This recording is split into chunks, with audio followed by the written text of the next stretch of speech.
एका कुटुंबामध्ये त्या कुटुंबातील आईचा वाढदिवस होता आणि म्हणून मुलं एकत्र आली आणि त्यांनी ठरवलं की आपण आईचा वाढदिवस साजरा करायचा। त्यांनी केक आणला, एकत्र जमले, गाणं गायलं, केक कापला आणि आनंदाने ते मम्मीला विश करू लागले, हॅपी बर्थडे टू यू। त्यांचं ते विशिंग चालू असताना मम्मीने त्यांना सांगितलं थांबा थांबा, आणि मग मम्मीने एक पिशवी उघडली आणि त्यामधून प्रत्येकाला एक एक गिफ्ट दिलं, बक्षीस दिलं। ती बक्षिसं पाहून मुलं इतकी आनंदी झाली, नाचू लागली आणि ते एकमेकांचे रॅपर्स उघडू लागले आणि ते बक्षीस काय आहे ते पाहू लागले। असा हा सुंदर माहोल तिथे तयार झालेला असताना एका मुलाच्या लक्षात आलं, अरे आज मम्मीचा वाढदिवस, आपण मम्मीला बक्षीस द्यायला पाहिजे, उलट मम्मीनेच आपल्याला बक्षीस दिलेलं आहे, ते कसं? आणि म्हणून त्याने मम्मीला विचारलं, मम्मी आज तुझा वाढदिवस, आम्ही तुला बक्षीस द्यायला पाहिजे, मग तू आम्हाला बक्षीस कसं दिलं? त्यावर ती आई शांतपणे म्हणाली, तुम्ही मला बक्षीस दिलं? ते म्हणाले, कधी, कसं, काय? तर मम्मीने त्यांना सांगितलं, मुलांनो, मी जेव्हा तुमच्या हातात बक्षीस दिली आणि तुमच्या चेहऱ्यावर जो आनंद होता, तुमच्या हृदयामध्ये जो समाधानाचा भाव होता, तुम्ही जो उत्सव साजरा केला, त्यावरनं मला बक्षीस प्राप्त झालं। ह्याच्यापेक्षा मोठं बक्षीस मला ते कोणतं? ख्रिस्ताठाई जमलेल्या माझ्या प्रिय बंधू भगिनींनो, आज आपण आपली आई पवित्र मरिया, ख्रिस्त सभेची आई, देव मातेची आई, मानवतेची आई, हिचा वाढदिवस साजरा करण्यासाठी आलो आहोत। आपण काय आणल्यात मी विचारणार नाही, कारण आपल्या बक्षिसापेक्षा तिला आपल्याला बक्षीस द्यायचं आहे, तिला आपल्या प्रत्येकाच्या चेहऱ्यावर आनंद पाहायचा आहे, तिला आपल्या प्रत्येकाच्या हृदयामध्ये सुखा समाधानाचा, शांतीचा अनुभव द्यायचा आहे। आपल्या कुटुंबामध्ये सर्वांना चांगलं आरोग्य लाभावं, सर्वांच्या सर्व इच्छा आकांक्षा पूर्ण व्हाव्यात, म्हणून ती उत्सुक आहे, ती आपल्यासाठी मध्यस्थी करीत आहे। प्रिय बंधू भगिनींनो, हे पवित्र मरियेचं जे धोरण आहे, पवित्र मरियेचं जे लक्ष्य आहे, पवित्र मरियेची जी इच्छा आहे, ती प्रमाण मानून आपण आपलं जीवन पवित्र मरियेसारखं करावं, पवित्र मरियेकडनं आपण प्रेरणा घ्यावी, पवित्र मरियेसारखं आपल्याला ख्रिस्ताचं शिष्य होता यावं, यासाठी आपण गेली 9 दिवस नवेना केलेला आहे आणि आज मोठ्या उत्साहाने वाढदिवस सण साजरा करीत आहोत। माझ्या प्रिय बंधू भगिनींनो, या पवित्र मरियेतील वेगवेगळ्या पैलूवर चिंतन केल्यानंतर आज आपण तिच्याकडनं काय शिकण्याचा प्रयत्न करणार आहोत। जेव्हा मी पवित्र मरियेच्या जीवनावर विचार करतो, चिंतन करतो, माझ्या प्रार्थनेमध्ये त्यावर मी मनन करतो, तेव्हा पवित्र मरियेतले काही पैलू जे मला भावतात मी तुमच्यासमोर मांडण्याचा प्रयत्न करीत आहे। पहिली गोष्ट पवित्र मरियेच्या जीवनामध्ये जी मला दिसते ती म्हणजे पवित्र मरियेच्या जीवनामध्ये दैवीपणा आणि मानवी स्वभाव याचा सुरेख संगम समेट मिलन झाल्याचं आपल्याला पाहायला मिळते। अशा प्रिय बंधू भगिनींनो, पवित्र मरियेने परमेश्वराचा आत्मा स्वीकारला, देवपुत्राचा स्वीकार केला, परमेश्वराच्या योजनेचा स्वीकार केला, मानवी स्वभावामध्ये परमेश्वर अवतरला आणि परमेश्वराने मानवी स्वभाव उंचावला. माझ्या प्रिय बंधू भगिनींनो, आपण परमेश्वराच्या योजनेशी, प्रभू येशू ख्रिस्ताच्या शिकवणुकीशी आणि पवित्र आत्म्याच्या मार्गदर्शनाचा जेव्हा स्वीकार करतो, पवित्र त्रैक्यावरील आपली श्रद्धा आपण कृतीने व्यक्त करतो, तेव्हा निश्चितच पवित्र मरियेच्या जीवनामध्ये जो समेट आणि संगम झाल्याचा आपल्याला पाहायला मिळतं आणि त्याद्वारे एक मानवी स्वभाव उंचावला जातो, तशा प्रकारचा अनुभव तुम्हाला आणि मला आल्याशिवाय राहणार नाही. आणि म्हणून माझ्या प्रिय बंधू भगिनींनो, आज पवित्र मरिया आपल्याला काय सांगत आहे की परमेश्वराच्या इच्छेपुढे, परमेश्वराच्या योजनेपुढे पाठ करू नका. परमेश्वराच्या योजनेचा स्वीकार करा, परमेश्वराची इच्छा प्रमाण माना आणि त्यानुसार आपल्या जीवनाची जडणघडण करा. निश्चितच तुमच्या जीवनामध्ये दैवीपणाचे अनुभव तुम्हाला आल्याशिवाय राहणार नाही. मात्र माझ्या प्रिय बंधू भगिनींनो, आपल्या दैनंदिन जीवनामध्ये आपण सोयीचा मार्ग निवडतो. आपल्या दैनंदिन जीवनामध्ये आपण शॉर्टकट शोधण्याचा प्रयत्न करतो. आपल्या दैनंदिन जीवनामध्ये ह्या जगातल्या व्यवहारासाठी आपण धडपडत असतो.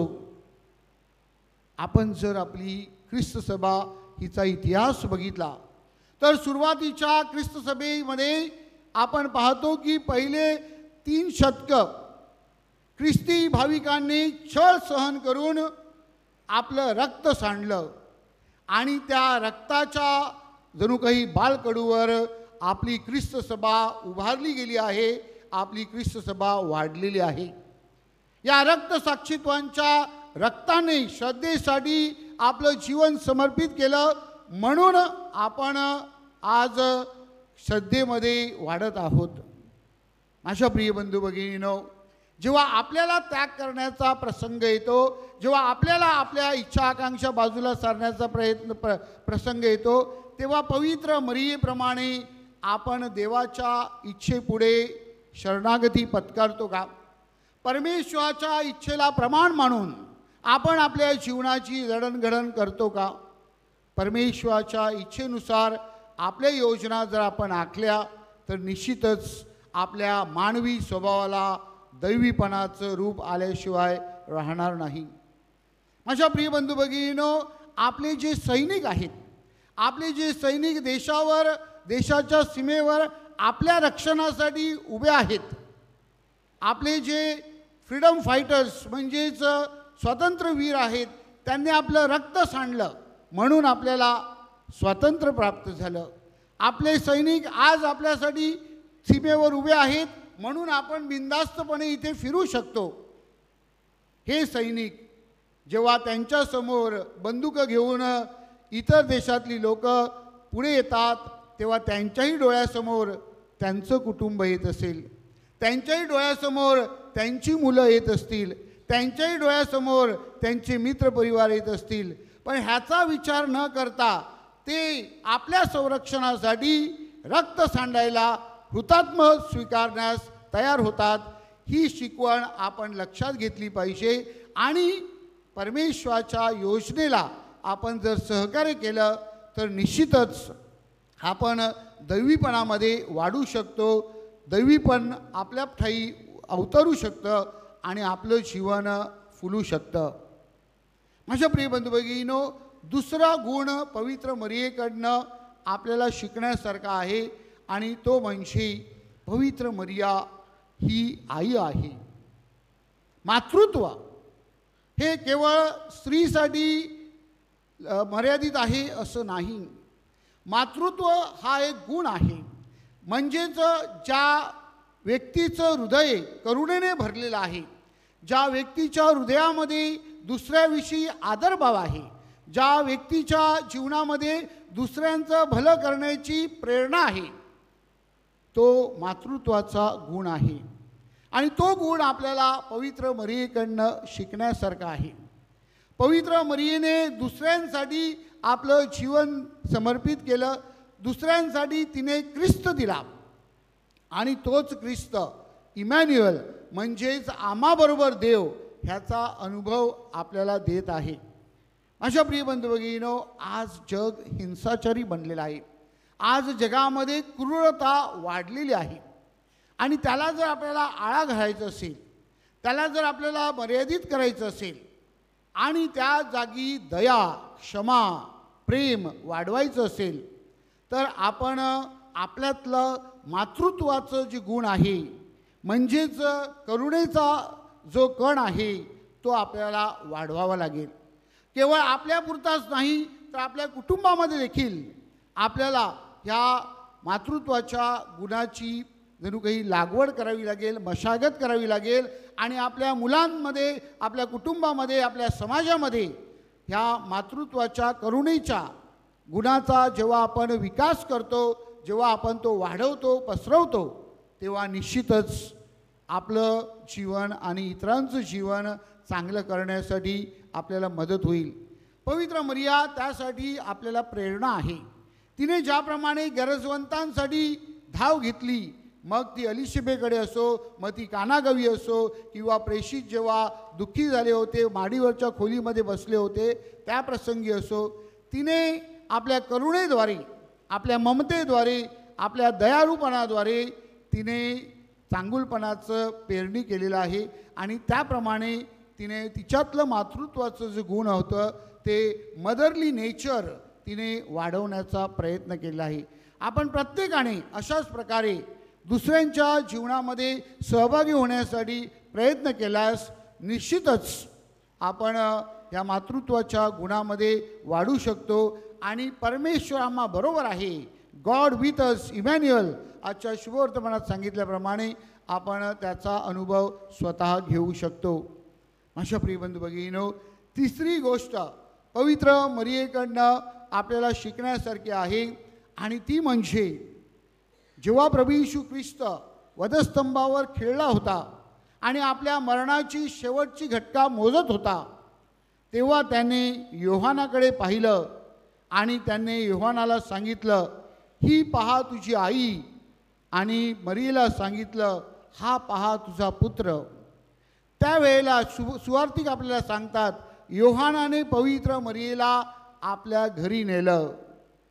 होय माझ्या प्रिय बंधू भगिनीनो, योहानाने पवित्र मरियेला घरी नेलं म्हणून योहान देखील मोठा झाला, तो सुवार्तिक बनला, तो प्रेषित होता, त्यांनी ख्रिस्ताची सुवार्ता सर्वत्र पसरविली. माझ्या प्रिय बंधू भगिनीनो, आज पवित्र मरियेला आपण प्रत्येकाने घेऊन जायचं आहे. पवित्र मरियेला इथे ठेवू नका, पवित्र मरियेला या चार भिंतीमध्ये बंदिस्त करू नका, तर पवित्र मरियेला आपल्या कुटुंबात न्या, आपल्या जीवनात न्या. पवित्र मरियेला घरी न्यायचं म्हणजे काय, तर पवित्र मरियेचा जो दृष्टिकोन आहे, द ॲटिट्यूड ऑफ मेरी, तो आपण आपल्याबरोबर घेऊन गेलं पाहिजे. आज घरी जाताना आपण पवित्र मरियेचा दृष्टिकोन घेऊन घरी जायचं आहे की जेणेकरून आपण देखील पवित्र मरियेसारखं जीवन जगण्याचा प्रयत्न करू आणि पवित्र मरियेप्रमाणे प्रभू येशू ख्रिस्ताची जी शिष्या होती त्याप्रमाणे शिष्य होऊ. आज ख्रिस्त सभा पवित्र बालिकेचा दिवस साजरा करीत आहे. आपल्या कुटुंबातील जे सर्व बालिका आहेत त्यांचा आज दिवस आपण साजरा करतो. तो दिवस साजरा करीत असताना पवित्र मरियेचा दृष्टिकोन आपण घेऊन जायचा आहे. म्हणजेच या पुरुषप्रधान संस्कृतीमध्ये, या पुरुषप्रधान समाजामध्ये आपल्याला समानतेची शिकवण घेऊन बाहेर पडायचं आहे. आज कलकत्त्यापासून बदलापूरपर्यंत जर आपण दृष्टिक्षेप टाकला तर आपल्याला वस्तुस्थिती काय आहे ती दिसून येते. आपल्या कुटुंबामध्ये, आपल्या शेजाऱ्यामध्ये, आपल्या समाजामध्ये ही जी वाईट परिस्थिती आहे, स्त्रियांकडे पाहण्याचा जो दृष्टिकोन आहे, एक वस्तू म्हणून त्यांच्याकडे जो पाहिला जातो, त्यावर मात करण्यासाठी आणि ही परिस्थिती बदलून स्त्री देखील एक परमेश्वराची निर्मिती आहे, ती व्यक्ती आहे, तिचा सन्मान झाला पाहिजे, हा जो दृष्टिकोन पवित्र मरियेने आपल्याला दिलेला आहे, तो वाढवण्यासाठी, तो फुलविण्यासाठी आणि तो पसरविण्यासाठी आपण प्रयत्न केला पाहिजे. माझ्या प्रिय बंधू भगिनीनो, आज पवित्र मरियेचा वाढदिवस साजरा करीत असताना, पवित्र मरियेचा सन्मान करीत असताना तिच्याबद्दल परमेश्वराचे आभार मानित असताना पवित्र मरियेला आपण काय द्यावं ह्यापेक्षा आपण आनंदी व्हावे, आपण सुखी व्हावे, आपल्या कुटुंबामध्ये देवराज्य निर्माण व्हावं म्हणून आपण प्रयत्न करूया. पवित्र मरियेप्रमाणे परमेश्वराच्या योजनेला आपण सहकार्य करावं, परमेश्वराच्या योजनेबरोबर आपण एकरूप व्हावं, आपण परमेश्वराच्या योजनांसाठी त्याग करण्यास तयार व्हावे. तसेच पवित्र मरिया जी करुणामय माता आहे त्या करुणामय मातेप्रमाणे आपलं हृदय दुसऱ्यांप्रती करुणामय हृदयाने भरावं. तसेच आपण पवित्र मरियेचा जो दृष्टिकोन आहे, पवित्र मरियेची जी वृत्ती आहे ती वृत्ती आपण अंगीकारावी म्हणून या पवित्र रहस्यामध्ये विशेष प्रार्थना करूया. पवित्र मरियेचा वाढदिवस साजरा करीत असताना आपलं जीवन सुखी व्हावं, आनंदी व्हावं म्हणून परमेश्वराकडे याचना करूया.